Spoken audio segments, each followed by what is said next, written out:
Bhumika ji, Alka ji, can you please come online? I mean, on screen.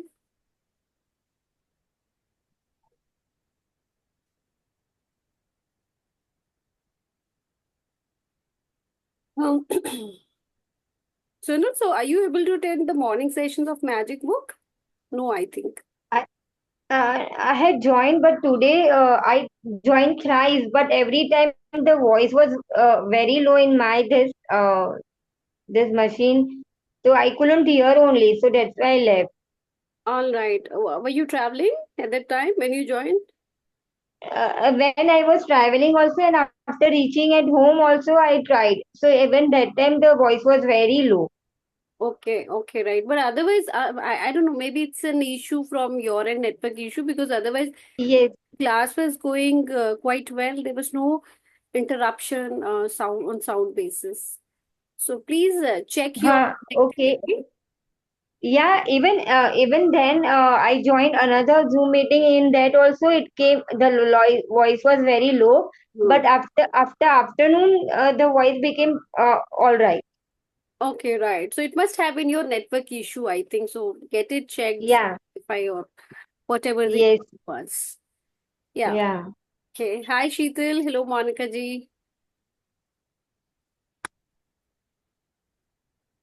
Hello, Tushar ma'am. Good evening.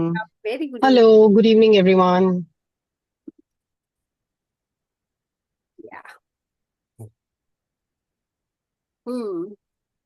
Good evening. Good evening. Good to see you, Sheetal. आपने कहा था शायद doubtful हो, but good that you are here. Actually driving, so I'll be on listening mode. अगर कर पाई तो I'll contribute also. Yeah, yeah. Sure. So, it's 7 past 7 already. Shall we start or we'll wait for some people to join in? Uh, Monica. As it's getting recorded, we can start, I think. Yeah. All right. Okay, let's start. Do you see the English screen with students speaking? Is it visible to everyone? Yes. All right. Thank you. Thank you, Alkaji. Let's resume from where we left. Students seeking to escape from the Maya induced sex delusion received from Yukteswar patient and understanding counsel. Just as hunger, not greed, has a legitimate purpose, so the sexual instinct has been implanted by nature solely for the propagation of the species, not for the kindling of insatiable longings, he said. Destroy wrong desires now. Otherwise, they will remain with you after the astral body has been separated from its physical casing. Even when the flesh is weak, the mind should be constantly resistant. If temptation assails you with cruel force, overcome it by impersonal analysis and indomitable will. Every natural passion can be mastered. Conserve your powers. Be like the capacious ocean, absorbing quietly all the tributary rivers of the senses. Daily renewed sense yearnings sap your inner peace. They are like openings in the reservoir that permit vital waters to be wasted in the desert soil of materialism. The forceful activating impulse of wrong desire is the greatest enemy to the happiness of man.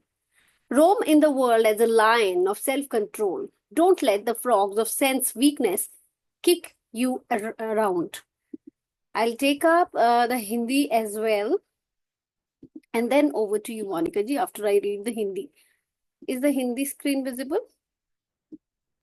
Yes. All right. माया जनित काम वासना से बचने की इच्छा करने वाले शिष्यों को श्री युक्तेश्वर जी से धैर्यपूर्ण एवं समझदारी से ओतप्रोत मार्गदर्शन मिलता था।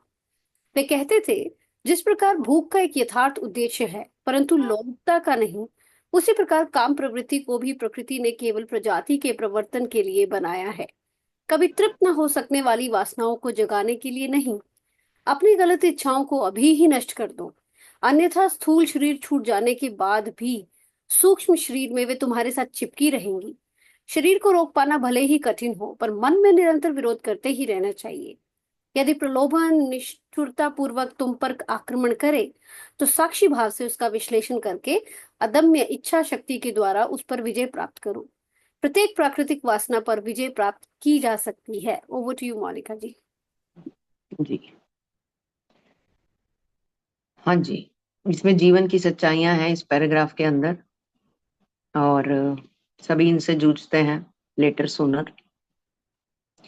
माया जनित काम वासना, माया भी एक वासना है।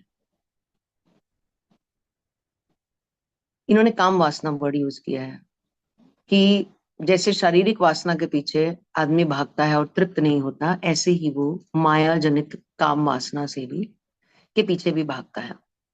और इससे बचने की इच्छा करने वाले शिष्य, यानी कि जो कहते हैं कि हमें इससे बचना है, हम इससे मुक्ति पाना चाहते हैं, क्योंकि इससे मुक्ति पाना बहुत मुश्किल है। बचपन से लेकर बड़े होने तक सिर्फ पैसे के लिए ही बच्चे को बड़ा किया जाता है। जैसे ही बच्चा दुनिया में आता है, मैं तो इसे डॉक्टर बनाऊंगी, मेरा बेटा तो इंजीनियर बनेगा, मेरी बेटी तो आर्किटेक्ट बनेगी, मेरा सपना था मैं बनूं। मैं अभी बच्चे ने आंख भी नहीं खोली है और परिवार में ये सब चल रहा होता है।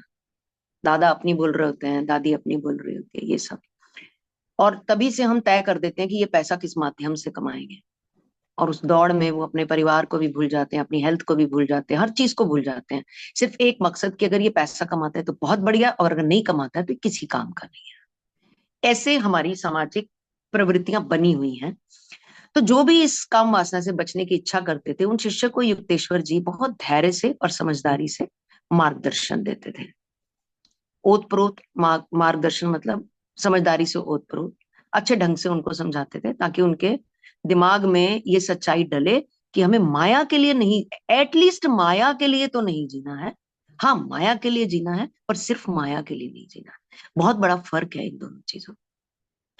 वे कहते थे कि जैसे भूख का एक उद्देश्य है कि जब हम खा लेते हैं तो हमारा पेट भर जाता है, भूख फिर भी ईमानदार है, भूख फिर भी ईमानदार है, पेट फिर भी ईमानदार है, क्योंकि एक सीमा के बाद वो मना कर देता है कि मुझे और नहीं करना, और भाई पेट फटने को हो रहा है, बोलते ना वो पेट फटने को हो रहा है। अब तो पानी है, मैं पानी भी नहीं, भाई कुछ नहीं होता, मैंने अपने हाथों से बनाया है, 2 चम्मच ले ले, दो, वो कहता है, मैं यहीं उल्टी कर दूंगा। सुना ना आपने, ये बड़ी नॉर्मल सी डिस्कशन है ये। मैं यहीं वॉमिट कर दूंगा, वो तेरे को ठीक लगेगा? भाई तू पैक कर दे मेरे लिए, मैं घर ले जाऊंगा, सुबह खा लूंगा, अभी तो तू मुझे दिखा भी मत। होता ना, जब किसी होटल में एंटर होते हैं तो बस लगता है कि सारे होटल का सामान ही खा जाएंगे, और वहीं होटल में ही 1.5 घंटे के बाद यूं लग रहा होता है जब लोगों को सर्विंग हो रही होती है ना, कि आए भाई कितना खाते हैं लोग क्योंकि अपना पेट फूल फूल चुका है, अपना पेट भर चुका है। यानी कि अपने पेट की सीमा है, हमारा पेट भी एक सीमा देता है, पर लालच की कोई सीमा नहीं। लालच की कोई सीमा नहीं है। आपके पास जितना भी धन, जितना भी मकान, जितनी भी प्रॉपर्टी, जितना भी है, आपसे कहा जाए क्या ये तृप्त है, आप तृप्त हो इसमें, क्या आपको और नहीं चाहिए? कभी भी ये नहीं कहेंगे कि नहीं चाहिए। आण दे आण दे आण दे आण दे आण दे, यहाँ पूर्ण विराम नहीं लगता, ये लोलुपता है। हम जिस कमरे में सोते हैं, हम हर बार शायद हर 10वीं, हर चौथी, हर 5वें दिन के बाद हम ये बात करते हैं, और ये बहुत गहरा सच है कि मैं अपने कमरे के जिस बेड के जिस कोने में सोता हूँ वो मेरी असली जिंदगी है। अपने सबसे सबसे मन पसंद जो मैं सूट पहनता हूँ वो मेरी सच्चाई है, और अपनी जो सबसे कंफर्टेबल चप्पल पहनता हूँ वो मेरी सच्चाई है, और मेरा फेवरेट परफ्यूम मेरी सच्चाई है। उसके अलावा सब मेरा घमंड है, सब मेरा अभिमान है, मेरे घर का सामान भी मेरा अभिमान है। सोफा ब्रांडेड है, लोकल है, देसी है, कैसा है, ये सब मेरे अभिमान है। क्योंकि चाहे ब्रांडेड हो, चाहे लोकल हो, चाहे देसी हो, सब बैठने के ही काम आते हैं, सब पे हम बैठते ही हैं, उसके अलावा उसका कोई पर्पस नहीं। तो ये जो प्रवृत्ति है, ये जो लालच है, इसका कोई अंत नहीं है। और काम वासना के लिए उन्होंने बोला कि इसे सिर्फ ऐसे ही लीजिए कि ठीक है, अपने अपनी प्रजाति को बढ़ाना है, आपको अच्छा लगता है बच्चे लाना दुनिया में, तो अपनी जरूरत को ला रहे हैं, अपने परिवार, अपनी वंश, बहुत सारी प्रवृत्तियों में कैद होता है ह्यूमन माइंड, और इसलिए भी वो बच्चों को लाता है। लोग कहेंगे अरे इनका तो बेबी नहीं हुआ, इनमें कोई डिफॉल्ट है क्या, इसलिए बच्चा पैदा करना है। लोग कहेंगे इनका खानदान आगे बढ़े, इसलिए बच्चा पैदा करना है। हमारे खानदान में वंश आगे नहीं चला, इसलिए बच्चा पैदा करना है। क्या हमें बच्चा नॉर्मल कारणों से भी पैदा करना है? नहीं, हमें किसी ना किसी कारण से बच्चा पैदा, ठीक है ना। प्रेमवश बच्चे कम पैदा होते हैं, और दुनिया को दिखाने के लिए और दुनिया के समाज के उलाहनों से बचने के लिए बच्चे ज्यादा पैदा होते हैं। इतनी बड़ी प्रॉपर्टी बनाई है, इसे कौन खर्च करेगा, इसलिए बच्चा पैदा करना है। बच्चा पैदा करना क्यों है? वो कहते हैं कि ये कभी ना तृप्त होने वाली वासना है, सिर्फ प्रजाति के प्रवर्तन के लिए इसे इस्तेमाल करो, बच्चों को लाओ दुनिया में, पर कभी ना तृप्त होने वाली वासना के पीछे अपने जीवन को बर्बाद मत करो, क्योंकि ये भी धन की तरह अनएंडिंग है, अनएंडिंग है। ऐसी ऐसी स्टेटमेंट्स भी बनाई हुई है, मैन इन 40 बिकम्स नॉटी वगैरह वगैरह, इस तरह की बहुत सारी चीजें चलती हैं जिनसे लेके ह्यूमन माइंड को लगता है कि किसी भी चीज का अंत हो जाए, इसका नहीं होना चाहिए। और गलत इच्छाओं को अपनी अभी ही नष्ट करो, क्योंकि ये सारी चीजें किताबों में लिखी हैं, समाज बोलता है, बड़े बुजुर्ग बोलते हैं, भगवान बोलते हैं, सब बोलते हैं, पर रुकती तभी है जब मैं प्रयास करता हूँ, जब मैं डिसाइड करता हूँ और जब मैं निर्णय लेता हूँ। उसके बाद दुनिया का कोई व्यक्ति मुझे नहीं डिगा सकता जब ये निर्णय मैं ले लेता हूँ। चाहे वो वासना है, चाहे वो धन है, चाहे वो बच्चे पैदा करना है, चाहे वो माया के लोभ में फंसना है, हर चीज पर रोक लगाई जा सकती है, पर करने वाला कौन है? मैं हूं।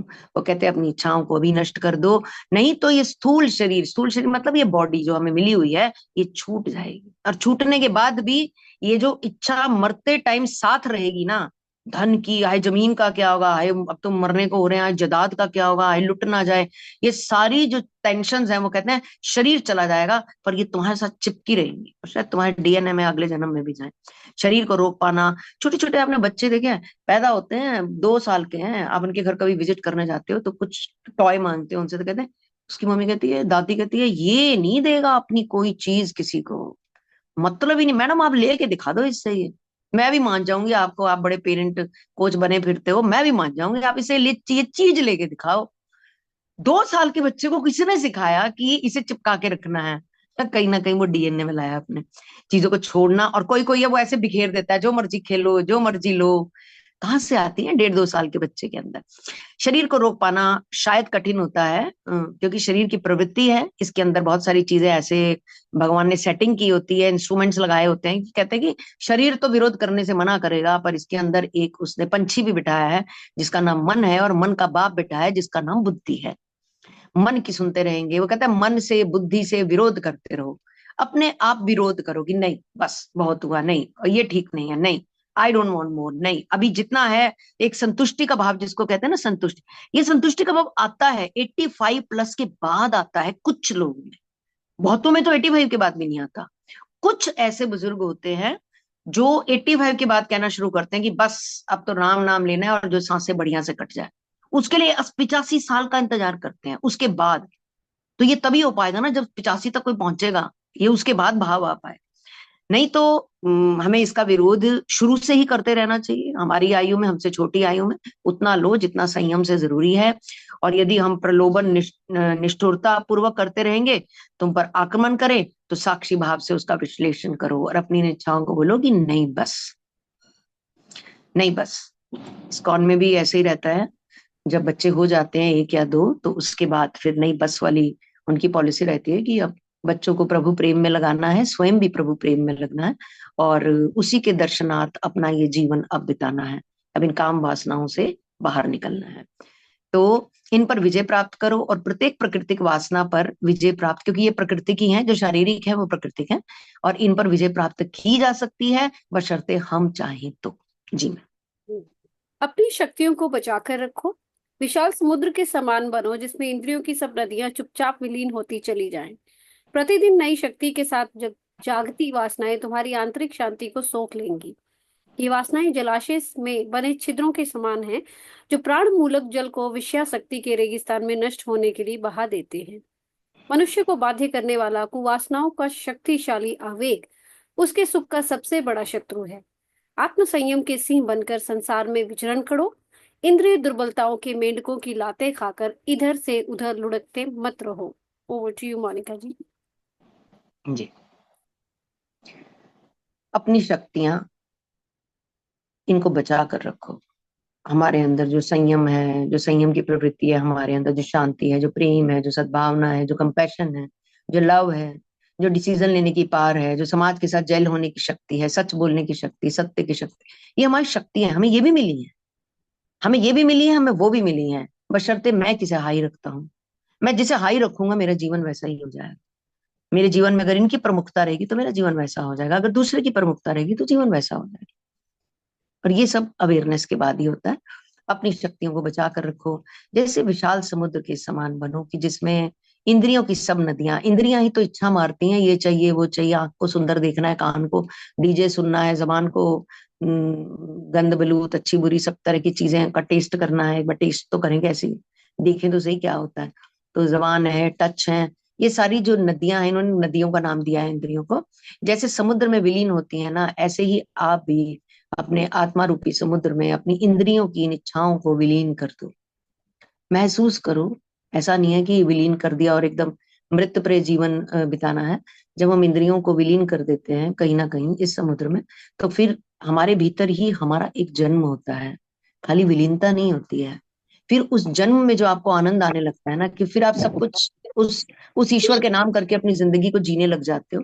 जो भी करते हो सब प्रभु के नाम करते हो। वो फिर हम उस धारा में चले जाते हैं, और प्रतिदिन नई शक्ति के साथ जागती वासनाएं जो हैं, वो आंतरिक जो शांति है उसको सोख लेती हैं। और प्रतिदिन ये जो शक्ति है, जो नई तरह की शक्ति आपके अंदर आती है, नई शक्ति के साथ जागती, हाँ, आपके अंदर जो एनर्जी है उसके साथ साथ वासनाएं भी जागती हैं।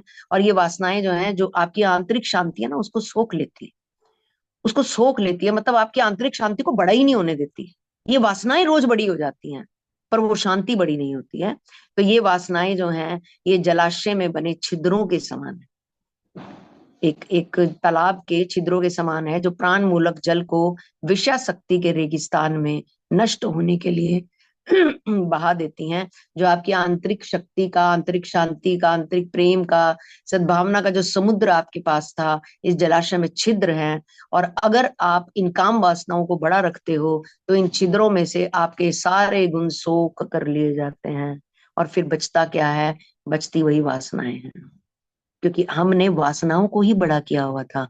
और मनुष्य को बाध्य करने वाला कुवासनाओं का शक्तिशाली आवेग उसके सुख का सबसे बड़ा शत्रु है, क्योंकि इनका तो कोई अंत नहीं है। ये तो अनंत अनंत महासागर की तरह है, जिसमें हम कभी भी पूर्ण विराम नहीं लगाते कि नाउ इट इज इनफ। ये हम कभी नहीं बोलते, कभी नहीं बोलते। इंडिया में जमीनें खत्म हो जाए तो यूएसए में लेनी शुरू कर देते हैं, ब्राजील पहुंच जाते हैं, कोई इटली का प्लान दिखाते तो इटली चले जाते हैं। अनंत। अभी चंडीगढ़ हम गए थे, तो चंडीगढ़ में एक घर में 10 सर्वेंट रह रहे थे। मालिक 4 साल से नहीं आया, वो 10 सर्वेंट ही उस घर में रहते हैं। तो ये अभिमान है। किराए पे नहीं देते, क्योंकि बहुत बड़े लोग हैं, किराए पे नहीं देते। तो जो केयर टेकर है उनको दे रखा है, and they are living there. तो ये अभिमान ही तो है, और क्या है, जो खुद कभी आया ही नहीं उस घर में, पर अभिमान है कि इंडिया में हमारा चंडीगढ़ में इतने गज का मकान बना हुआ है। That kind of. तो उस सुख का ये सबसे बड़ा शत्रु है। और आत्म संयम के सिंह बनकर अपने आत्म संयम को बढ़ाइए, ना कहनी सीखिए। माया की चीज हो, वासना की चीज हो, भोजन की चीज हो, इंद्रिय लोभ हो, ना कहनी सीखिए। कोई आपको बोलता है कि चलो डिस्को चलते हैं, वहां पे वीड भी होगी, सिगरेट भी होगी, धुआं भी होगा, कष्ट भी होंगे, और एक से एक ड्रिंक्स होती हैं। तो अब आपको डिसाइड करना है कि मुझे जाना है कि नहीं। ये आपका डिसीजन है। कोई भी आपको गोद में उठा के नहीं ले जाएगा। खुद डिसाइड, खुद के सिंह बनो। जब पता है वहां ये सब है, नहीं चाहिए ऐसे वाला आनंद, नहीं चाहिए आनंद, चाहिए ऐसे वाला नहीं चाहिए। सिंह बनकर संसार में विचरण करो, शेर की तरह रहो। और लोग भी 4 दिन के बाद लोगों को भी लगे कि ये ऐसी जगहों पे नहीं जाते हैं। और इंद्रिय दुर्बलताओं के मेंढकों की, जो इंद्रिय उसमें दुर्बल होते हैं लोग, जो किसी भी तरह का सेवन कर लेते हैं इंद्रियों के वश में आकर, वो मेंढकों की तरह लाते खाकर इधर से उधर। देखते हो ना, मेंढक जो है वो कूदते रहते हैं, उनको जरा सा भी टच करो तो वो इधर से उधर कूदते रहते हैं।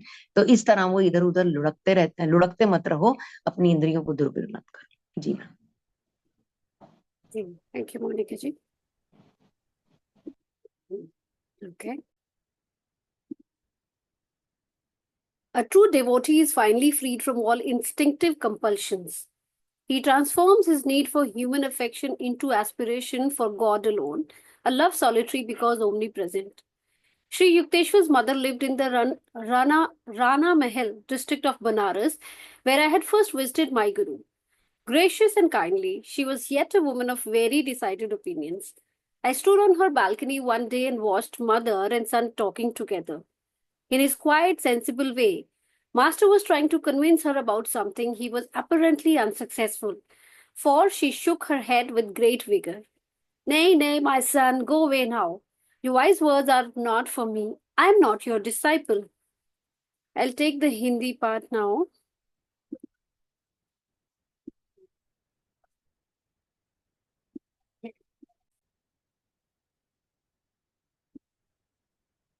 सच्चा साधक अंततः नैसर्गिक वासनाओं की विवशता से मुक्त हो जाता है। मानवीय स्नेह की अपनी आवश्यकता को वह उस ईश्वर की लालसा में बदल देता है जो एकमात्र प्रेम है, क्योंकि वे सर्वव्यापी है। श्री युक्तेश्वर की मातुश्री काशी के राणा महल मोहल्ले में रहती थी, जहां मैं अपने गुरु से मिलने प्रथम बार गया था। वे करुणामय और दयालु थी, परंतु सुनिश्चित मतों की भी थी। एक दिन मैं उनकी बालकनी में खड़ा माँ बेटे को वार्तालाप करते देख रहा था। अपनी शांत तर्क संगत पद्धति से श्री युक्तेश्वर जी उन्हें कोई बात समझाने का प्रयास कर रहे थे, परंतु वे उसमें सफल होते प्रतीत नहीं हो रहे थे, क्योंकि माता जी जोर जोर से सिर हिलाकर विरोध कर रही थी। नहीं नहीं मेरे बेटे, अभी तुम चले जाओ, तुम्हारा ज्ञानोपदेश मेरे काम का नहीं है, मैं तुम्हारी शिष्या नहीं हूँ। ओवर टू यू मोनिका जी। बहुत ही आनंददायक सा पैराग्राफ है ये। सच्चा साधक अंततः नैसर्गिक वासनाओं की विवशता से मुक्त हो जाता है। ये जो जिसको कहते हैं ना तार्किक वासनाएं, जो कभी कभी खत्म नहीं होती, जिनका कोई अंत नहीं है, जिनको हम कहते हैं कि कभी नहीं कहते हमारा पेट भर गया है, कभी नहीं कहते। भोजन जैसे पेट भरता है वैसे कभी नहीं कहते इन वासनाओं से पेट भर गया। ये इंद्रिय वासनाएं हैं हमारी। मानवीय स्नेह की अपनी आवश्यकता को जो इनसे मुक्त हो जाता है, विवशता ही तो है ये। इंद्रियों के बस में हमारी हमारी विवशता ही तो है, और क्या है। हम विवश ही तो हैं, बेबस ही तो हैं। हम कितने लाचार हैं इनके सामने। ये हमें बंदर की तरह नचाती हैं और हम नाचते हैं इनके सामने।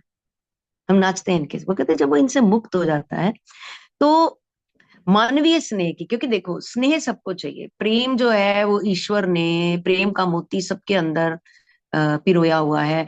सबको प्रेम चाहिए, सबको स्नेह चाहिए, सबको अपनी जिंदगी में लव चाहिए, ये सबको चाहिए। अब कैसे करें? इंद्रियों के मोह से उन्होंने कहा बाहर आ जाओ, इंद्रिय के थ्रू आप ये नहीं कर सकते, तो कैसे आप अपनी इस आवश्यकता को पूरा करोगे? तो कहते हैं कि अपनी इस आवश्यकता को ईश्वर की लालसा में बदल दो, ईश्वर के प्रेम में बदल दो। प्रेम लोगों से नहीं है। देखो, पति से प्रेम करते हो, बच्चों से प्रेम करते हो, पति से प्रेम करते हो, पति अच्छा लगता है जब तक वो कमाता है, अच्छा लगता है। वो कहे मैंने कमा के नहीं लाऊंगा, अब तुम कमाओ, मैंने बहुत चला लिया, तो वो पति चुभने लगेगा। ऐसी पत्नी अगर जॉब करती है और वो नहीं करती तो फिर वो भी चुभने लगती है। ऐसे बच्चे जब बड़े हो जाए नहीं कमाए तो चुभने लगते हैं, और व्यंग्यात्मक शैली में आपस के वार्तालाप शुरू हो जाते हैं। सच्चाई देखो तो सच्चाई यही है, सब एक दूसरे की जरूरत को एक दूसरे के साथ हैं, जिसको प्रेम का टैग लगाया हुआ है। ये प्रेम नहीं है, ये जरूरत है। सब एक दूसरे के साथ रहिए, स्नेह नहीं है, ये जरूरत है। प्रेम अगर आपको स्नेह करना है तो आप ईश्वर के साथ, ईश्वरीय लालसा के साथ करो, जो एकमात्र प्रेम है, जो कभी समाप्त नहीं होता। क्योंकि प्रभु नहीं कहते मुझे ये दे या वो दे, तू ये देगा तो मैं ये दूंगा। यहाँ पे डील चलती है, तू ये देगा तो मैं तुझे ये दूंगा, तू नहीं देगा तो फिर टाटा बाय बाय। तू बच्चे नहीं संभालेगा तो जा, तू खाना नहीं बनाएगी तो जा, तुम नौकरी नहीं करोगे तो जा। ऐसे ही तो तभी तो लोग अलग हो जाते हैं, क्योंकि एक दूसरे की उस पे वो पूरे नहीं उतर पाते मानकों पे। बट यहाँ पर जो प्रेम है ये सर्वव्यापी है, यहाँ कोई डील नहीं चल रही। तुमने मेरा काम कर दिया तो मैं 100 रुपए का प्रसाद चढ़ाऊंगा, तुम्हें लड्डू चढ़ाऊंगा, मैं इतने किलो लड्डू, ऐसा नहीं चल रहा है। ये सब नहीं हो रहा है। प्रभु से एकमात्र प्रेम है, क्योंकि वो सर्वव्यापी है।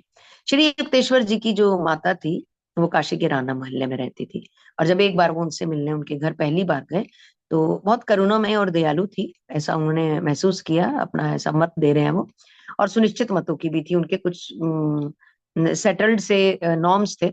और एक दिन मैं जब बालकनी में खड़ा था तो मैंने देखा कि माँ बेटे आपस में बात कर रहे हैं अपनी शांत और तर्क संगत, जैसे कि युक्तेश्वर जी के बारे में बताया जाता है कि वो तर्क संगत पद्धति से, यानी कि तर्क तर्क के अकॉर्डिंग वो अपनी डिस्कशंस करते थे, लॉजिक्स के साथ करते थे, शांत तरीके से। वो अपनी माँ को कोई बात समझा रहे थे, समझाने का प्रयास कर रहे थे, पर वो उसमें सफल नहीं हो पा रहे थे, क्योंकि जो माँ थी वो जोर जोर से सिर हिलाकर विरोध कर रही थी। और वो बेटे को क्या कह रही थी कि तुम चले जाओ, मैं तुम्हारा शिष्य नहीं हो रही। अपनी जो ज्ञान है ना, ये अपना ज्ञान, क्योंकि जो भी ज्ञानी होगा उसके घर के लोग उसकी कोई बात नहीं मानते ज्ञान वाली, क्योंकि उनको लगता है मैं हमसे ही तो निकला है बाहर, हमें में से तो बड़ा हुआ है, हमसे ही तो उठा है, हमारे ही हाथों में तो खेला है, अब ये हमें समझाएगा। तो उनका अहंकार भी उनको कई बार मानने नहीं देता। दुनिया उनको मान रही होगी, उनके घर के लोग उनको नहीं मानते हैं। सेम यहाँ पर हो रहा है कि नहीं नहीं बेटे अब तुम चले जाओ। और ये ज्ञानोपदेश, ये व्यंग्यात्मक वर्ड है, ये अपना ज्ञानोपदेश जो है ना, ये मेरे काम का नहीं है, और मैं तुम्हारी शिष्य भी नहीं हूँ। प्लीज मेरे को भाषण मत दो, मुझे ज्ञान मत सिखाओ, मैंने तुझे पैदा किया है, तूने मुझे पैदा नहीं किया। काइंड ऑफ माँ का ये वक्तव्य रहा होगा। जी Thank you. Sri Yukteswar backed away without further argument like a scolded child. I was touched at his great respect for his mother, even in her unreasonable moods. She saw him only as a little boy, not as a sage. There was a charm about the trifling incident. It supplied a sidelight on my guru's unusual nature, inwardly humble and outwardly unbendable. The monastic regulations do not permit a Swami to retain connection with the worldly ties after their formal severance. He may not perform the ceremonial family rites that are obligatory on the householder. Yet Shankara, a reorganizer of the ancient Swami order, disregarded the injunctions. After the death of his beloved mother, he cremated her body with heavenly fire that he caused to spurt from his unpraised hand. Sri Yukteswar also ignored the restrictions in a fashion less spectacular. When his mother passed on, he arranged for crematory services by the holy Ganges in Banaras and fed many Brahmins in conformance with householder customs. The Shastric prohibitions were intended to help Swamis to overcome narrow identifications. Shankara and Sri Yukteswar had wholly merged their being in the impersonal spirit. They needed no rescue by rule. Sometimes, too, a master purposely ignores a canon in order to uphold its principle as superior to and independent of form. Thus, Jesus plucked ears of corn on the day of rest. To the inevitable critics, he said, the Sabbath was made for man and not man for the Sabbath. I'll take up Hindi. Yes. डांट खाए बालक की तरह श्री युक्तेश्वर जी आगे भी एक शब्द मुंह से निकाले बिना चुपचाप वहां से हट गए। माँ के अनुचित बर्ताव में भी उनके प्रति युक्तेश्वर जी का महान आदर देखकर मैं गदगद हो गया। माता जी उन्हें केवल अपने छोटे से बच्चे के रूप में देख रही थी, एक ज्ञानी के रूप में नहीं। इस छोटी सी घटना में भी एक मनोज्ञता थी। इसमें मेरे गुरु के असाधारण स्वभाव पर प्रकाश पड़ रहा था। अंदर से विनम्र परंतु बाहर से फौलाद। एक बार सांसारिक संबंधों को तोड़ लेने के बाद संन्यास धर्म स्वामियों को संसार से किसी प्रकार का संबंध बनाए रखने की अनुमति नहीं देता। गृहस्थों के लिए अनिवार्य माने जाने वाले परंपरागत पारिवारिक धार्मिक विधि सन्यासी संपन्न नहीं कर सकते। फिर भी प्राचीन संन्यास आश्रम का नव निर्माण करने वाले आदि शंकराचार्य ने इन नियमों की उपेक्षा की थी। अपनी पूज्य और प्रिय माता के स्वर्गवास के बाद उन्होंने हाथ ऊपर उठाकर अग्नि का आह्वान किया और उसमें से प्रकट हुई दिव्य अग्नि शिखा से अपनी माता का दाह संस्कार किया। Over to you Monika ji. जी मैम। डांट खाए बालक की तरह युक्तेश्वर जी कुछ नहीं बोले जब उनकी माँ ने ये शब्द कहे और वे वहां से हट गए, क्योंकि ज्ञानी की का गुण ही यही होता है कि वो जिरहा नहीं करता, वो आर्ग्यूमेंट नहीं करता, क्योंकि आर्ग्यूमेंट करके वो अपनी जो सबल एनर्जी है ना उसको वेस्ट नहीं करता। वो भी उस शख्स पर जो शख्स या तो समझने को तैयार नहीं है या अपनी किसी भी परिस्थिति की वजह से उसका जो उस टाइम माइंडसेट है वो इनको रिलेटेबल नहीं लग रहा है। तो वो ये नहीं देखता कि इन्होंने मेरा अपमान किया है या मेरे से बात नहीं ठीक से कर रहे हैं। वो ये देखता है कि वो कर रहे हैं जो वो जानते हैं, मैं वो करूं जो मैं जानता हूँ। सिंपल। हमें भी यही कहने को कहता है। और ये जो डिस्कशंस क्लास में चलती है ना वो भी इसीलिए चलती है कि जो सामने वाला कर रहा है वो उसको यही करना आता है, वो यही कर रहा है, उसने यही सीखा है और उसका यही बैकग्राउंड रहा होगा, जरूर वो उसमें लिप्त होगा। जो आपने सीखा है आप वो कीजिए। तो इन्होंने ये सीखा था कि मैं तो ज्ञान में हूँ, मैं तो सन्यासी हूँ, मैंने तो वही युक्तेश्वर जी इतनी टॉन्टिंग में बात करते थे, अपने शिष्य को इतना डांटते थे और कई बार कचोटते थे और कई बार उनका मनोबल भी डाउन करते थे और कई बार डांट भी देते थे। वही चुपचाप अपनी माँ के साथ उन्होंने कोई आर्ग्यूमेंट नहीं किया, शांत डांट खाए बालक की तरह वे चुपचाप वहां से हट गए। और माँ का के ये अनुचित ही था थोड़ा सा कि मुझे ज्ञान ना सिखा। युक्तेश्वर जी का महान आदर देखकर मैं गदगद हो गया कि उन्होंने अपनी माँ के साथ कोई आर्ग्यूमेंट नहीं किया। और माता जी भी उन्हें केवल अपने छोटे से बच्चे के रूप में ही देख रही थी कि मैंने ही कल तेरे को कोख से पैदा किया है, अपने हाथों से खिलाया है और आज मैं अब तेरे से ज्ञान सीखूं, है ना। तो माँ उनको एक बालक ही समझ रही थी, ज्ञानी के रूप में नहीं देख रही थी। और इस छोटी सी घटना में भी एक मनोज्ञता थी एक, मतलब इसमें हम ये कह सकते हैं कि मनोवैज्ञानिक तथ्य था कि इसमें मेरे गुरु के असाधारण स्वभाव पर प्रकाश पड़ रहा था। वे अंदर से विनम्र थे पर बाहर से फौलाद की तरह अडिग थे। उन्होंने उनका ये स्वरूप देखा कि वो बाहर से चाहे हमारे साथ कैसे भी फौलादी बने हुए हैं, बट वो अंदर से विनम्र है। विनम्र है तभी तो संयम रखा, तभी तो माँ से आर्ग्यूमेंट नहीं किया, आगे से जबान नहीं चलाई, विनम्र थे। एक बार संसारिक संबंधों को तोड़ लेने के बाद जो सन्यासी धर्म होता है, वो स्वामियों को संसार से किसी प्रकार का संबंध रखने की अनुमति नहीं देता। एक बार तोड़ लिया, सन्यास धर्म में आ गए, तो अब वापस से परिवार के साथ लिप्त होने की अनुमति नहीं होती। और गृहस्थों के लिए अनिवार्य माने जाने वाले परंपरागत पारिवारिक धार्मिक विधि सन्यासी, यानी कि जो गृहस्थ होते हैं जिन्होंने विवाह किया होता है, ऐसे परंपरागत पारिवारिक धार्मिक विधि सन्यासी संपन्न नहीं कर सकते। मतलब जो भी पारिवारिक धार्मिक विधि है, वो सन्यासी चाहे वो गृहस्थ धर्म में भी हो, तो भी वो ये संपन्न नहीं कर सकते। फिर भी प्राचीन संन्यास आश्रम का, जिन्होंने प्राचीन संन्यास आश्रम का नव निर्माण करने वाले जो आदि शंकराचार्य थे, उन्होंने इस नियम की उपेक्षा की थी। जब उनकी माता जी की मृत्यु हुई थी, तो उन्होंने आकाश में हाथ उठाकर उनके मरने के बाद अग्नि को आह्वान किया था, और उसमें से जो चमत्कारी ढंग से जो अग्नि शिखा निकली थी, लकड़ी जो थी, जलती हुई लकड़ी, बाहर दिव्य अग्नि शिखा प्रकट हुई थी, ऐसा लिखा हुआ है इसमें, तो निश्चित रूप से हुआ होगा। तो प्रकट हुई थी, तो उसी से उन्होंने, यानी कि प्रकट हुई के मतलब अग्नि भी, कहते हैं ना, अग्नि भी साक्षी हो रही है कि हाँ, सन्यासी कम से कम अपनी माता का दाह संस्कार तो कर सकता है। अगर अग्नि भी साक्षी हो रही है और अग्नि भी शिखा के रूप में, जलती शिखा के रूप में प्रकट होकर बाहर निकल रही है, तो कहीं ना कहीं प्रभु की परमिशन आ रही है कि कम से कम इतना तो तुम कर सकते हो। शंकराचार्य जी ने किया और उन्होंने अपनी माता का दाह संस्कार किया। जी। श्री युक्तेश्वर ने भी इन नियमों की उपेक्षा की, पर शंकराचार्य से कम चमत्कारी ढंग से। जब उनकी माता का स्वर्गवास हुआ, तब उन्होंने पवित्र गंगा तट पर उनकी अंत्येष्टि की व्यवस्था की और गृहस्थ परंपरा के अनुसार अनेक ब्राह्मणों को भोजन कराया। शास्त्रों के विधि निषेध सन्यासियों की संकुचित संबंधों के दायरे से बाहर निकलने में सहायता करने के लिए बनाए गए थे। शंकराचार्य श्री युक्तेश्वर जी ने अपना संपूर्ण अस्तित्व विराट निराकार ब्रह्म में विलीन कर दिया था। उन्हें अपने बचाव के लिए किसी नियम की आवश्यकता नहीं थी। कभी कभी सिद्ध पुरुष केवल यह दर्शाने के लिए भी किसी नियम का जानबूझकर उल्लंघन करते हैं कि उसमें निहित सिद्धांत नियम से श्रेष्ठ है और सिद्धांत नियम के बंधन में नहीं है। इसी प्रकार ईसा मसीह ने विश्राम के दिन भुट्टे तोड़े थे। आलोचना तो होनी ही थी। उन आलोचकों से ईसा ने कहा था, विश्राम दिवस मनुष्य के लिए बनाया गया था, मनुष्य विश्राम दिवस के लिए नहीं। Over to you Monika ji. जी।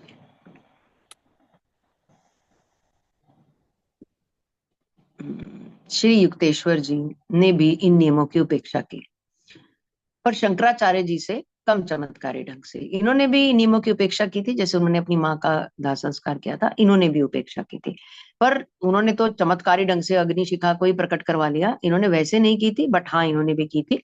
जब उनकी माँ गई तो उन्होंने पवित्र गंगा तट पर अंत्येष्टि करी और ब्राह्मणों को ग्रस्त परंपरा के अनुसार भोजन भी कराया। यानी कि सन्यासी होने के बावजूद भी उन्होंने अपने ये धर्म निभाए थे, जैसे शंकराचार्य जी ने निभाए थे। और शास्त्रों के विधि निषेध सन्यासियों की संकुचित संबंधों के दायरे से बाहर निकलने में सहायता करने के लिए बनाए गए थे। ये जो शास्त्रों के विधि निषेध हैं, जो भी रूल्स एंड रेगुलेशन, जो भी तरीके, मेथोडोलॉजी बनाई गई थी, कि ये विधियां निषेध हैं, यानी कि ये आप नहीं कर सकते हो, विधि निषेध सन्यासियों की संकुचित संबंधों के दायरे से बाहर निकलने से सहायता के लिए बनाई गई थी, ताकि उनको किसी ना किसी तरह से, जो भी उनके दायरे लिमिट हो जाते थे ना, उनको किसी ना किसी तरह की उसमें सहायता मिले, ऐसे बनाए गए थे। और शंकराचार्य और युक्तेश्वर जी ने अपना संपूर्ण अस्तित्व विराट निराकार ब्रह्म में, दोनों के लिए बात यूज की गई है कि दोनों ने ही अपना जो अस्तित्व था वो एक ह्यूमन बॉडी से निकालकर उस विराटाकार ब्रह्म में विलीन कर दिया था। यानी कि वो जिसको कहते हैं ना, अबंडेंस में अपने आप को लिप्त कर देना, तो वो अबंडेंस उसमें चले गए थे, अबंडेंस मोड में चले गए थे, परमात्मा के साथ ब्रह्म में विलीन हो गए थे। उन्हें अपने बचाव के लिए किसी कायदे नियम की आवश्यकता नहीं थी, क्योंकि अब वो परम शक्ति के साथ हैं। जब हम परम शक्ति के साथ हैं तो ये सारी शक्तियां गौण हो जाती हैं।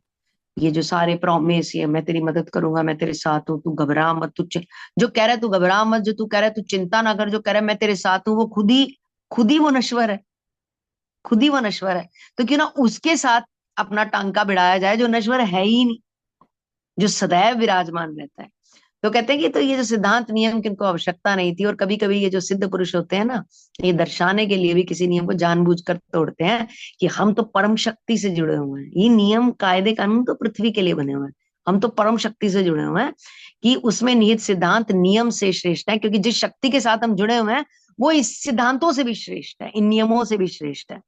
और ये जो परम के साथ जो आनंदमय रिश्ता होता है, ये नियमों का मोहताज नहीं होता, किसी भी नियम का मोहताज नहीं होता।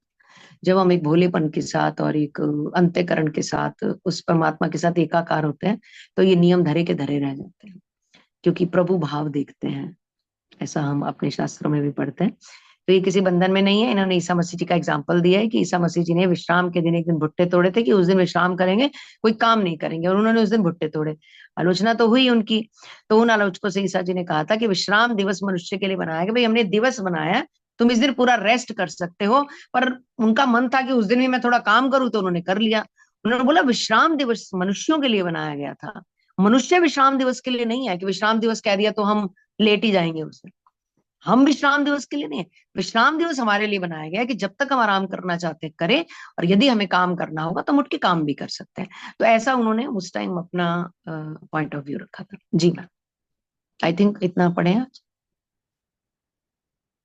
जी चलिए, ठीक है मैम, इजाजत। ठीक है, आपका माइक ऑफ है ma'am, Tushar ma'am. Yeah, yes, thank you so much, Monica ji. I know you had a tight schedule, but still you managed to come जी and ma'am, fulfill whatever is required. Thank you so much. Okay जी, thank you everyone, thank you, bye bye. So we'll have a 2 minutes of silent time followed by sharing our reflections.